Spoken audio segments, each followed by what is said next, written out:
Anima تکونوا یدرککم الموت۔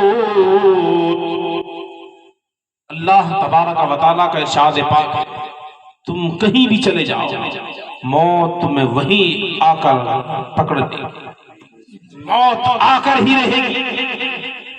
چاہے بستیوں سے نکل کر بیابان میں چلے جاؤ، چاہے جنگلوں میں چلے جاؤ، چاہے آبادیوں سے نکل کر ویرانوں میں چلے جاؤ، چاہے بستیوں کو چھوڑ کر کئی دوسرے علاقوں میں چلے جاؤ، غرض یہ کہ اللہ تبارک و تعالیٰ ارشاد فرماتا ہے بندے چاہے کہیں چلا جا، چاہے بیابان میں رہے، کئی جنگلوں میں رہے، چاہے چماؤں میں رہے، کئی آبادیوں میں رہے، کہیں اور کئی مقام پر رہے، کئی بڑے بڑے محلوں میں رہے، کہیں چھپ سکتا ہے لیکن دنیا والوں کی نظر سے تو چھپ سکتا ہے، لیکن رب فرماتا ہے اینما تکونوا یدرککم الموت، لیکن رب فرماتا ہے بندے خدا نے ارشاد فرمایا جہاں چاہے وہاں چلا جا لیکن موت تجھے وہیں پکڑ لے گی، موت آ کر رہے گی۔ پتا چلا رب کا قانون غریبوں کے لیے بھی ہے، امیروں کے لیے بھی ہے، نوکروں کے لیے بھی ہے، آقاؤں کے لیے بھی ہے، خادموں کے لیے بھی ہے، سب کے لیے برابر ہے۔ اللہ تبارک و تعالیٰ کا قانون ہے چاہے کوئی ہو، امیر ہو، چاہے غریب ہو، چاہے فقیر ہو، چاہے اغنا ہو، چاہے اعلیٰ ہو، چاہے اعلیٰ درجے کا ہو، چاہے بڑے متقی ہو، چاہے پرہیزگار ہو، چاہے خادم ہو، چاہے استاد ہو، چاہے غلام ہو، چاہے شاگرد ہو، غرض یہ کہ اللہ کا فرمان ہے بندے موت وہی آ کر رہے گی، بچ نہیں سکتا۔ اس کا جو وقت لکھ دیا گیا ہے اس وقت موت آئے گی، دنیا سے جانا ہے۔ برادران ملت اسلامیہ، اللہ تبارک و تعالیٰ کا فرمان ہے اینما تکونوا یدرککم الموت، چاہے جہاں چلے جاؤ لیکن موت وہیں تمہیں آ کر پکڑ لے گی۔ لوگوں نے چھپنا چاہا، کسی نے کہاں چھپنا چاہا، کسی نے اپنے بڑے بڑے ڈاکٹروں سے علاج کرا کر چاہا کہ میں اتنی زندگی جی لوں گا، بڑے بڑے رستموں نے چاہا، لیکن برادران ملت اسلامیہ لیکن رب کا جو قانون ہے وہ سب کے لیے برابر ہے۔ آپ نے دیکھا اس دنیا میں فرعون بھی آیا تھا، اس نے دنیا کے اندر بڑے ظلم و ستم کیے تھے۔ قارون بھی آیا تھا، اس قارون نے اپنے ہیرے اور جواہرات اور سونے اور چاندی کے محل بنائے۔ شداد بھی آیا تھا، اس نے کتابوں کو پڑھا، پڑھ پڑھ کر انبیاء علیہ السلام کی زبانی اس نے سنا کہ جنت بھی ہے، اس نے چاہا کہ میں اس جنت میں نہیں میں خود جنت بناؤں۔ اس میں شداد بھی آیا، نمرود بھی آیا، حامان بھی آیا، عتبہ بھی آیا، شیبہ بھی آیا، ابو جہل، یہ بڑے بڑے ظالم بادشاہ آئے۔ بڑے بڑے ظالموں نے اسلام کو مٹانا چاہا، وہ چاہتے تھے اسلام کو مٹا دیا جائے، لیکن برادران ملت اسلامیہ اسلام جیسا سے 1450 سال پہلے تھا، حضرت آدم سے لے کر حضرت عیسیٰ تک، حضرت موسیٰ تک، حضرت نوح تک، حضرت شیش تک، جس طرح اسلام چل رہا تھا آج بھی ویسا ہی ہے، قیامت تک ویسا رہے گا۔ اسلام کو مٹانے والے تو مٹ گئے لیکن اسلام نہ مٹا ہے نہ مٹ سکتا ہے، اس لیے کہ مٹانے والے تو بہت آئے۔ ابھی چند دن پہلے قرآن کو مٹانا چاہ رہا تھا، گٹانا بڑھانا چاہ رہا تھا، لیکن رب کا فرمان ہے، چیلنج ہے، رب نے ارشاد فرمایا فَأْتُوا بِسُورَةٍ مِّن مِّثْلِهِ وَادْعُوا شُهَدَاءَكُمْ۔ اللہ تبارک و تعالیٰ نے چیلنج دیا، اے لوگوں اگر کوئی ہے تو اس جیسی کوئی ایک صورت لے آئے۔ اب کوئی یہ کہہ سکتا تھا یار یہ قرآن کا چیلنج اس زمانے کے لوگوں کے لیے ہوگا، یار میں اب آیا ہوں، اگر میں ہوتا تو میں تو لے آتا، لیکن قرآن نے کہا ایک زمانے کے لیے نہیں، ایک قرن کے لیے نہیں، مکہ والوں کے لیے چیلنج نہیں تھا، صرف مدینہ والوں کے لیے چیلنج نہیں تھا، جرمن والوں کے لیے چیلنج نہیں تھا، جاپان والوں کے لیے چیلنج نہیں تھا، ہندوستان والوں کے لیے چیلنج نہیں تھا، بلکہ قرآن نے کہا اے پوری دنیا کے لوگوں، چاہے انسان ہو، چاہے جنات ہو، نباتات ہو، چاہے حیوانات ہو، چاہے کوئی بھی مخلوق ہو، آؤ قرآن جیسی کوئی ایک صورت لے آئے۔ قرآن کہتا ہے ایک زمانے کے والوں کے لیے چیلنج نہیں بلکہ نبی کے زمانے والوں کے لیے چیلنج بھی، صحابہ کے زمانے والوں کے لیے چیلنج بھی، ابو جہل تجھے بھی چیلنج ہے، عتبہ تجھے بھی چیلنج ہے، شیبہ تجھے بھی چیلنج ہے، اور ہر زمانے کے ظالموں کے لیے، ظالموں کے لیے چیلنج ہے، قیامت تک کے لوگوں کے لیے قرآن نے چیلنج کر دیا۔ ورنہ کوئی کہہ سکتا تھا اگر میں ہوتا میرے سامنے ہوتا تو میں لے آتا، میں چیلنج کو قبول کر لیتا، لیکن قرآن نے چیلنج دیا قیامت تک کے لیے۔ پتا چلا آج تک کوئی چیلنج کو قبول نہیں کر پایا، اس لیے کہ برابری کرنے والا کوئی ہو نہیں سکتا۔ ادھر اعلان رب کا ہے، کائنات کے پالنہار کا ہے، مالک تو جہاں کا ہے، رب جلال کا ہے۔ رب نے ارشاد فرما دیا، محبوب کہہ دو قل هو اللہ احد، اللہ ایک ہے، اللہ الصمد، اللہ بے نیاز ہے، لم یلد وہ ہے اس نے کسی کو پیدا نہیں کیا ہے، ولم یولد اور اس نے کسی کو پیدا نہیں کیا، ولم یکن لہ کفوا احد۔ کہہ دو محبوب کے رب کے برابر کوئی ہو نہیں سکتا، چاہے نباتات میں ہو، حیوانات میں ہو، جمادات میں ہو، جنات میں ہو، فرشتوں میں ہو۔ پتا چلا اس نے اعلان کیا ہے اس کے برابر کائنات میں کوئی نہیں ہو سکتا، اس لیے کہ رب فرماتا ہے میں یکتا ہوں، میرے برابر کوئی ہو ہی نہیں۔ نعرہ تکبیر، نعرہ تکبیر، نعرہ رسالت، مسلک اعلیٰ حضرت علماء اہل سنت حضرت اللہ مولانا مفتی اسلامی صاحب قبلہ، حضرت اللہ مولانا مفتی اسلامی صاحب قبلہ۔ بہت خوب، بہت خوب حضرت، بہت خوب۔ ورنہ کوئی نہ کوئی زمانے کی چیزیں نہیں ہو سکتا تھا، کہہ سکتا تھا کہ یار اگر میرے سامنے چیلنج کرتا ہے تو وہ کہتا اگر میرے سامنے چیلنج کرتا تو میں قبول کر لیتا، کیونکہ ہر زمانے میں صرف لوگ رہتے ہیں۔ جی کوئی کہتا کہ اب میں چیلنج قبول کر لیتا، لیکن قرآن میں ایک زمانے کے لیے نہیں، ایک طبقے کے لیے نہیں، ایک سوسائٹی کے لوگوں کے لیے نہیں، ہر عقل مند دانشور اپنے آپ کو طاقتور کہنے والوں کے لیے، سب کے لیے چیلنج کر دیا۔ آؤ کوئی ہے اتنی ہمت والا جو قرآن جیسی صورت لے آئے؟ مکہ کے لوگ کہتے تھے یہ قرآن محمد عربی اور ان کے ساتھی معاذ اللہ مل کر بناتے۔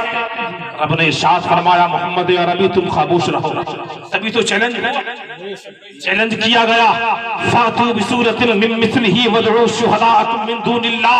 رب نے اعلان کر دیا لیکن اپنے رب کے سوا اور حمایتیوں کو لے آؤ۔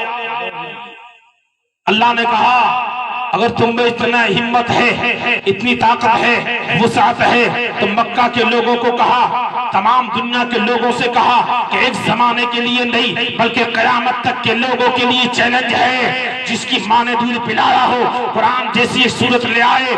ابھی ایک آیا تھا کہہ رہا تھا 26 صورتیں نکالیں گے ہم قرآن سے، آپ نے دیکھا قرآن بدلنے کے لیے آیا تھا لیکن اس کو خود بدل دیا۔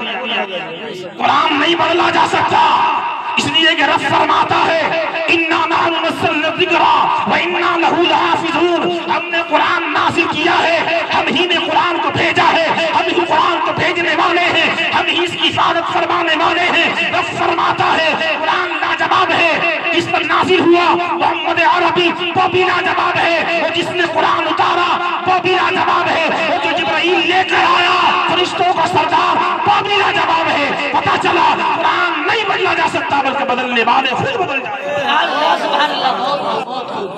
قرآن کو بدلنا چاہ رہا تھا خود بدل گیا، اور نہ جانے کتنی حکومتوں نے بدلنا چاہا، نہ جانے کتنے جابروں ظالموں نے بدلنا چاہا، لیکن یہ مٹا نہیں، بدل نہ سکا۔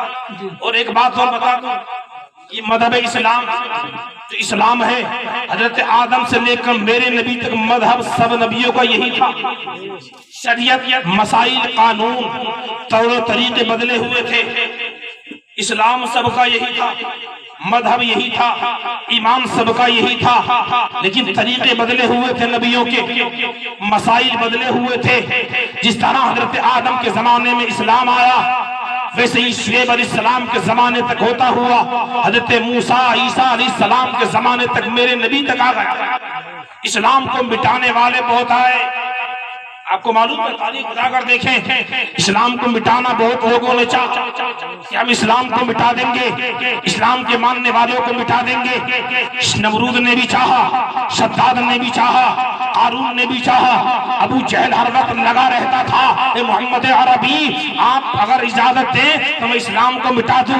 بہت چاہتا تھا، عرض کرتا تھا یا رسول اللہ آپ کے ایک ہاتھ پر ہم چاند رکھ دیں گے لا کر، ایک ہاتھ پر ہم سورج رکھ دیں گے اگر آپ اجازت دے دیں، لیکن اسلام کی تبلیغ کرنا چھوڑ دیں، لوگوں کو سمجھانا چھوڑ دیں۔ اس لیے ابو جہل جانتا تھا، وہ سمجھتا تھا نہ یہ اسلام نہ یہ شیبہ سے ہٹا ہے، نہ یہ ابو لہب سے ہٹا ہے، نہ یہ ابو جہل سے ہٹ پائے گا۔ وہ جانتا تھا نہ نمرود مٹا پایا اس کو، نہ فرعون مٹا پایا اس کو، نہ شداد مٹا پایا، نہ قارون مٹا پایا، بلکہ جس نے مٹانا چاہا یہ مذہب اسلام بڑھتا چلا گیا، وہ پھیلتا ہوا چلا گیا، یہ ملک مکہ المکرمہ سے پھیلتا پھیلتا مدینہ المنورہ پہنچتا ہوا، ملک جرمن اور جاپان، یمن و شام و ملک مصر بھیجتا ہوا دنیا کے گوشے گوشے پر پہنچ گیا۔ پتا چلا اسلام کو مٹانے والے تو مٹ گئے، لیکن اب اسلام نہ مٹا ہے نہ مٹے گا، بلکہ اسلام جیسا تھا آج بھی ویسا ہی ہے، وہ قیامت تک ویسا ہی ہے۔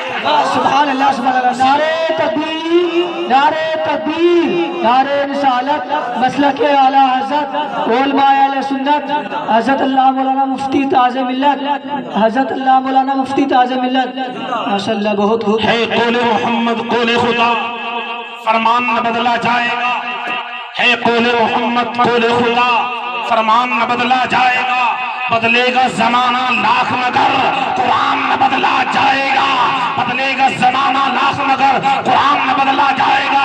آپ دیکھتے ہیں زمانہ تو بدل رہا ہے، حالات بدل رہے ہیں، ہمارے فیشن بدل رہے ہیں، لباس بدل رہا ہے، طور و طریقہ بدل رہا ہے، ہمارے چہرے بدل رہے ہیں، ہمارے کھانا پینے کے ترقی بدل رہی ہے، ہمارا چلنا پھرنا بدل رہا ہے، کھانے پینے کے معاملات بدل رہے ہیں، ایک دوسرے سے رشتہ داریوں کے معاملات بدل رہے ہیں، لیکن قرآن جیسا تھا ویسا ہی ہے۔ اور چیلنج کر دیا قرآن نے، اے مٹانے والوں، بدلنے والوں، تم تو بدل سکتے ہو لیکن قرآن قیامت تک بھی نہیں بدل سکتے۔ آؤ جتنا بٹانا چاہتے ہو، اتنا بدلنا چاہتے ہو، قرآن جیسا لانا چاہتے ہو، قرآن جیسا بنانا چاہتے ہو۔ ابھی امریکہ نے کہا کہ ہم قرآن جیسی کتاب بنا رہے ہیں، کیا بنا سکتا ہے؟ نہیں بنا سکتا، اس لیے کہ رب نے اعلان کر دیا کہ اس سے پہلے بھی بہت سارے صحیفے نازل ہوئے، توریت نازل ہوئی، زبور نازل ہوئی، انجیل نازل ہوئی، لیکن ہم نے اس کی ذمہ داری نہیں لی۔ وہ بھی آسمانی کتابیں تھیں، لیکن رب فرماتا ہم نے ذمہ داری نہیں لی اس کی، ان کی قوموں نے بدل دیا ان کو، ان کے خمیازے انہیں بھگتنے پڑے۔ پتا چلا کہ قرآن جیسا آیا ہے ویسا ہی ہے، وہ قیامت تک ویسا ہی رہے۔ آیت مبارکہ پڑھی، اینما تکونوا یدرککم الموت، اللہ تبارک و تعالیٰ فرماتا ہے تم چاہیں جہاں چلے جاؤ موت تمہیں وہیں آ جائے گی، موت سے نہیں بچ سکتے۔ حضرت سلیمان علیہ السلام تشریف فرما ہے، مجمع لگا ہوا ہے، انبیاء علیہ السلام کی جب محفلیں ہوتی ہیں، مجلسیں ہوتی ہیں تو اس میں انبیاء کی باتیں ہوتی ہیں، کبھی میرے نبی کی باتیں، ہر نبی کے دور میں ہر نبی کی مجلس میں میرے محبوب کی باتیں ضرور ہوتی تھی، ورنہ وہ مجلس کامیاب نہیں ہوتی جب تک میرے نبی کی بات نہ ہوتی۔ سلیمان علیہ السلام بیٹھے ہوئے اپنے حواریوں کے ساتھ میں، حواری بیٹھے ہوئے ہیں، صحابہ بیٹھے ہوئے ہیں، حضرت سلیمان علیہ السلام سمجھا رہے ہیں، کبھی جنت کی بات چل رہی ہے، کبھی دوزخ کی بات چل رہی ہے، کبھی ہمارے تمہارے حبیب علیہ السلام کی بات چل رہی ہے، کبھی انبیاء علیہ السلام کی بات چل رہی ہے۔ برادران ملت اسلامیہ، اب اللہ تبارک و تعالیٰ نے حکم دیا اسرائیل جاؤ، ایک شخص کی روح قبض کرنی ہے جو فلاں جگہ ہندوستان میں رہتا ہے، ہندوستان میں رہتا ہے، اس کی روح قبض کر۔ حضرت اسرائیل علیہ السلام جب گزرے تو وہی محفل حضرت سلیمان علیہ السلام کی لگی ہوئی۔ پتا چلا حضرت اسرائیل علیہ السلام، میکائیل علیہ السلام، حضرت اسرائیل علیہ السلام یہ بڑے بڑے فرشتے انبیاء کی محفلوں میں درس دیتے ہیں، درس سنتے ہیں، بیٹھتے ہیں، برکتیں حاصل کرتے ہیں۔ اسرائیل علیہ السلام نے دیکھا جس کا حکم ہوا تھا، رب نے حکم دیا تھا کہ فلاں شخص ہندوستان میں ہے، جاؤ اس کی روح قبض کر لو۔ اب اسرائیل علیہ السلام اس کے قریب سے گزرے، اس محفل کے، دیکھا تو وہ شخص اس محفل میں نظر آیا، ہندوستان سے دوسرے ملک میں وہ نظر آیا، ملک شام میں وہ نظر آیا۔ حضرت اسرائیل علیہ السلام چلتے ہوئے بیٹھ گئے، محفل میں بیٹھے، اور بیٹھنے کے بعد اس شخص کو غور سے دیکھنے لگے۔ اب کوئی آنے والا مہمان کسی دوسرے مہمان کو غور سے دیکھے تو اس سے شک ہونے لگتا ہے کہ وجہ کیا ہے، پتہ نہیں یہ مجھے کیوں دیکھ رہا ہے۔ ہم سب تقریر کرنے والوں کو دیکھنا چاہتے ہیں لیکن یہ مجھے کیوں دیکھ رہا ہے۔ مہمان نے سوچا کہ آنے والا مہمان ہے، یہ پتہ نہیں مجھے کیوں دیکھ رہا ہے، اتنی غور سے ٹک ٹکی باندھ کر دیکھ رہا ہے، بڑے غور و فکر کر کر دیکھ رہا ہے مجھے۔ کبھی ایک نظر سلیمان علیہ السلام کی جانب دیکھتا تو پھر کچھ دیر تک اس مہمان کی جانب دیکھتے۔ حضرت اسرائیل علیہ السلام انسانی شکل میں، انسانی لبادے میں بیٹھے ہوئے تھے، اور جو ہندوستان میں بتایا گیا تھا اس شخص کو وہی دیکھ رہے تھے، بیٹھا ہوا ہے مجلس برخاست ہوئی، اس شخص نے شکایت کی حضرت سلیمان علیہ السلام نے بارگاہ میں کہ جب سے یہ مہمان آیا ہے میں بیٹھا ہوں، یہ آپ کو تو کم دیکھ رہا ہے لیکن مجھے زیادہ دیکھ رہا ہے، یہ راز سمجھ نہیں پا رہا، وجہ کیا ہے؟ ورنہ ہر انسان کی نظر سلیمان علیہ السلام کی دیدے نظار پر ہے، چہرے پر انوار پر ہے۔ انبیاء علیہ السلام کو دیکھنا تو ماشاءاللہ یہ ہر ایک وقت عبادت سبحان اللہ، لیکن اس شخص نے محفل میں جب سے بیٹھا ہے آپ کو نہیں دیکھا اتنا جتنا مجھے دیکھ رہا ہے۔ بے شک، وجہ کیا ہے؟ حضرت سلیمان علیہ السلام نے کہا تم جانتے ہو یہ کون ہے؟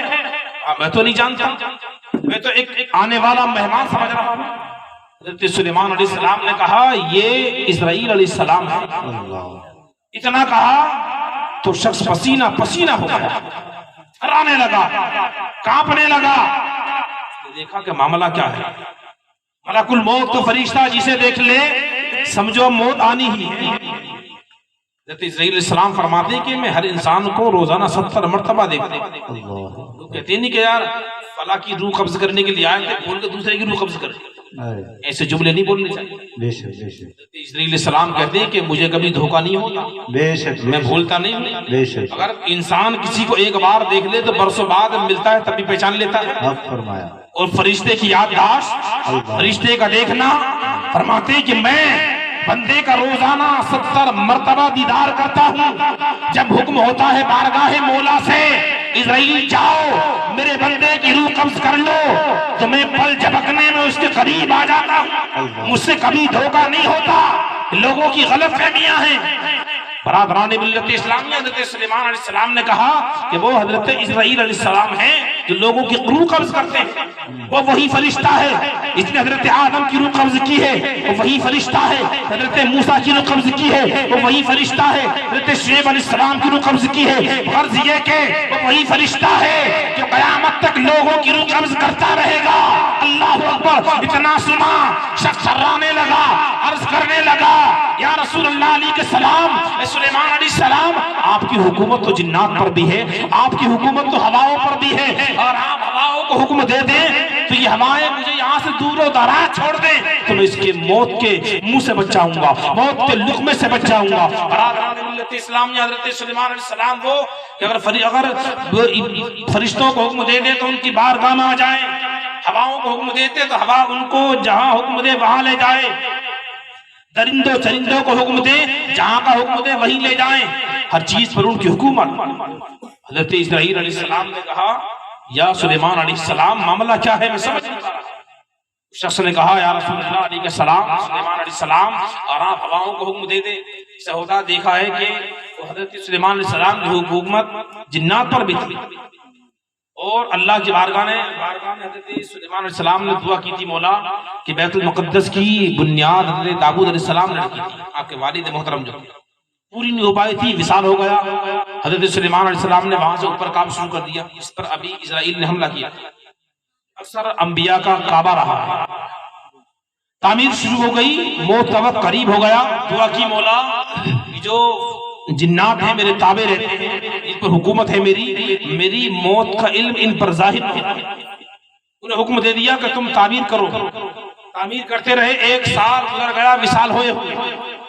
جب آپ قیام میں کھڑے ہو جاتے، عبادت میں کھڑے ہو جاتے تو کئی مہینے تک کھڑے رہتے۔ آپ اپنی چھڑی دیکھ کر کھڑے ہو گئے، روح قبض کر لی گئی، 1 سال تک ایسے ہی کھڑے تھے۔ سبحان اللہ، اللہ تبارک و تعالیٰ نے حکم دیا دیمک کو کہ ان کے عصے کو کھا جائے۔ اسی عصے کو دیمک نے کھایا تو اب آپ نیچے تشریف لے آئے، عصا ہٹا تشریف لے۔ اب جنات نے دیکھا ارے ان کا تو وصال ہو گیا، کیونکہ لوگوں کا گمان یہ تھا اس زمانے میں بھی، آج بھی لوگوں کا گمان یہ ہے، اسے سوچتے کسی پر جنات ہو تو لوگ اس سے اپنی باتیں پوچھتے ہیں، پوچھتے نہیں فلاں وقت میں ہمارے ساتھ کیا ہوا تھا، یہ فلاں یہ بیمار صحیح ہو جائے گا یا نہیں ہوگا۔ قرآن کہتا ہے کہ علم غیب اللہ نے انبیاء کو دیا ہے، علم غیب اللہ تبارک و تعالیٰ نے جنات کو نہیں دیا۔ جنات کو کچھ علم نہیں ہے، کچھ معلومات نہیں ہے، ورنہ علم ہوتا سلیمان علیہ السلام کو 1 برس گزر گیا، وصال ہوئے ہوئے، انتقال ہوئے ہوئے، انہیں کچھ معلوم نہیں تھا۔ پتا چلا کہ یہ باتیں بتاتے ہیں یہ جو موکل ہوتے ہیں انسان کے بعد ان سے معلومات کر لیتے ہیں، ورنہ ان کو علم غیب نہیں ہوتا۔ اس طرح کی معلومات کرنے کے بارے میں فقہا فرماتے ہیں کہ حرام ہے کہ معلومات بھی نہ کریں۔ جنات سے معلومات کرتے کسی میں جن ہوتا ہے تو معلومات کرتے ہیں کہ صاحب کہ فلاں بیمار ہے، وہ صحیح ہوگا یا نہیں ہوگا، کہ فلاں ہمارا کام بنے گا یا نہیں بنے گا، آنے والے وقت کی باتیں، اس طرح کی باتیں پوچھنا اور اس پہ یقین کرنا یہ بھی سخت حرام ہے۔ بے شک بے شک۔ حضرت سلیمان علیہ السلام نے اس شخص کو ہوا کو حکم دیا کہ اسے ہندوستان کی فلاں وادیوں میں چھوڑ، جسے سلیمان علیہ السلام نے حکم دیا وہ ہوا اس کو لی، ہوا نے لیا اور ہندوستان کی اسی جگہ کونے میں چھوڑ دیا جہاں کے بارے میں رب نے حکم دیا تھا اسرائیل جاؤ ہندوستان میں فلاں شخص کی روح قبض کرنی ہے۔ اب جیسے ہی اسرائیل علیہ السلام وہاں سے فارغ ہوئے، فارغ ہو کر اسی مقام پر پہنچے، اس لیے کہ رب کا کلام تو حق ہے، رب فرماتا ہے لا تبدیل لکلمات اللہ، رب کا کلام بدلتا نہیں ہے، رب جھوٹا نہیں، رب کا کلام سچ ہوتا ہے، رب کے کلام میں تبدیلی نہیں ہوتی ہے۔ اللہ اکبر، رب حق ہے، رب حق فرماتا ہے۔ جیسے ہی اسرائیل پہنچے اسی جگہ پر پہنچے، اسی وادی میں پہنچے، اسی ہندوستان کے خطے میں پہنچے، اس شخص کو وہی پایا، اب ڈرا ہوا تھا، چھپا ہوا تھا۔ اسرائیل علیہ السلام نے کہا جائے گا کہاں؟ رب کا حکم ہے اینما تکونوا یدرککم الموت، تم چاہے جہاں چلے جاؤ موت تمہیں وہی پکڑ لے گی، اس لیے کہ رب کا حکم ہے۔ بندے اب تو گھبراتا ہے، ڈرتا ہے، بہت سے ڈرنا نہیں ہے، ڈرنا ہے پروردگار عالم سے ڈر، تاکہ جنت کے کام کر لے، نیکیاں کر لے، متقی بن جا، پرہیزگار بن جا، موت سے مت ڈر، اور ڈرنا ہی ہے۔ اللہ تبارک و تعالیٰ سے ڈر گیا تب تیرے لیے موت، تیرے لیے تحفہ ایمان ہوگا۔ سبحان اللہ کیا کہہ رہے ہیں، سبحان آیا اللہ، موت تبھی تو کہا ہے بہت صحیح۔ موت مومنوں کے لیے تحفہ ہے، الموت تحفۃ للمؤمنین، فرمایا کہ موت مومن کے لیے تحفہ ہے، وہ تحفہ ملتا ہے تو انسان خوش ہوتا ہے۔ لیکن اب مومن موت مل رہی ہے تو یہ تو رو رہا ہے، پریشان ہے کیسے؟ اس لیے کہ اس نے دنیا میں نیکیاں کی ہی نہیں ہے، تیاریاں کی ہی نہیں ہے۔ تحفے انہی کو دیے جاتے ہیں جو اچھے کام کرتے ہیں، تحفے انہی کو دیے جاتے ہیں جو اپنے رب کو راضی کر لیتے ہیں، تحفے انہی کو دیے جاتے ہیں جو رب کی رضا حاصل کر لیتے ہیں۔ پتہ چلا موت تحفہ ہی ہے ان لوگوں کے لیے جنہوں نے رب کو راضی کر لیا، جنہوں نے محبوب کو راضی کر لیا، جنہوں نے مدینے والے آقا کو راضی کر لیا۔ پتہ چلا جو اللہ کو راضی کر لیتے ہیں اللہ ان کے لیے موت کو تحفہ بنا دے۔ سبحان اللہ، سبحان اللہ، بہت برادران ملت، ماشاء اللہ ماشاء اللہ۔ وقت کافی ہو چکا ہے۔ اللہ تبارک و تعالیٰ کی بارگاہ میں عرض ہے پروردگار عالم جو میں نے عرض کیا ہے، پروردگار اس میں جو خطائیں خامیاں لفظاً مانن قصداً عمداً سہواً واقع ہو گئی ہوں، اللہ تبارک و تعالیٰ اپنے فضل و کرم سے تمام خطاؤں کو معاف فرمائے اور اس محفل کی برکتوں سے مرحومہ کی مغفرت فرمائے۔ سب پڑھیں میرے ساتھ استغفر اللہ ربی من کل ذنب واتوب الیہ، لا الہ الا اللہ محمد رسول اللہ صلی اللہ تعالی علیہ وسلم۔